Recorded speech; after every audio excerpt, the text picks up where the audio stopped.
The sectarianism and the partisanship of the Vatican Conference are made evident by the topic it addresses, the conclusions it seeks to draw, its participants, and its sponsors. Even the image chosen to promote the conference is extremely eloquent. A close-up of Michelangelo's fresco in the creation of the Sistine Chapel ceiling, in which the hand of God the Father reaches out toward the hand of Adam, but with both hands covered by disposable surgical gloves, recalling the regulations of the new health liturgy and implying that even the Lord himself might spread the virus. That's it right there. Fifth International Vatican Conference, and it's a play on God and Adam touching. Oh, but you know, God might get you sick there, Adam. He might have a virus. So God's going to put on a glove.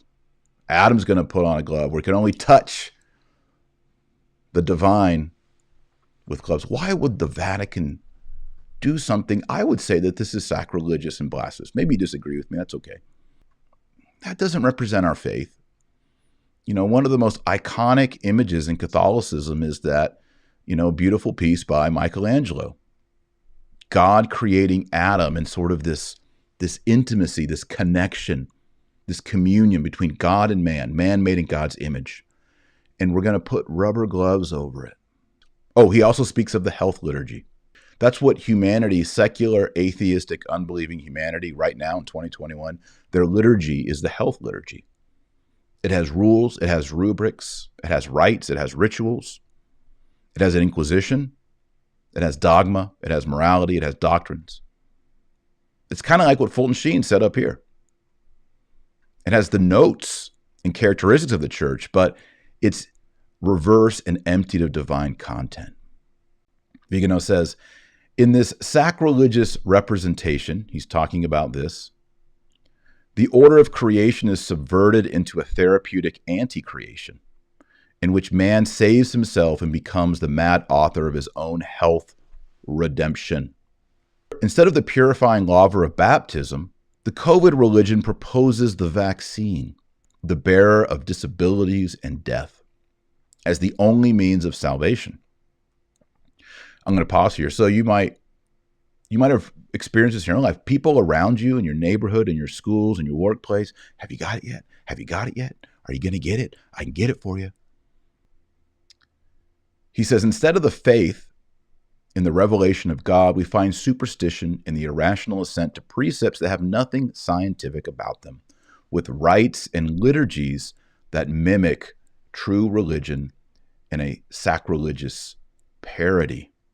The choice of this imagery has an aberrant and blasphemous ring to it because it uses a well-known and evocative image to insinuate and promote a false and tendentious narrative that says that in the presence of a seasonal flu whose virus has not been isolated according to Koch's postulates and that can be effectively cured using existing treatment, it is necessary to administer vaccines that are admitted to be ineffective and that are still in the experimentation phase with unknown side effects, etc. He says, the victims immolated on the altar of the health Moloch from children dismembered in the third month of pregnancy in order to produce the gene serum to thousands of people who have been killed or maimed, do not stop the infernal machine of big pharma, etc. So this is his concern. He says a little bit lower down, it goes without saying that the pagan ceremonies with which St. Peter's Basilica was profaned in honor of the Pachamama idol fit perfectly into that politicization of ecological questions denounced in the 2003 Vatican document, in which today is instead promoted sine glossa, without gloss, by the so-called Bergoglian magisterium, beginning with Laudato Si and Fratelli Tutti.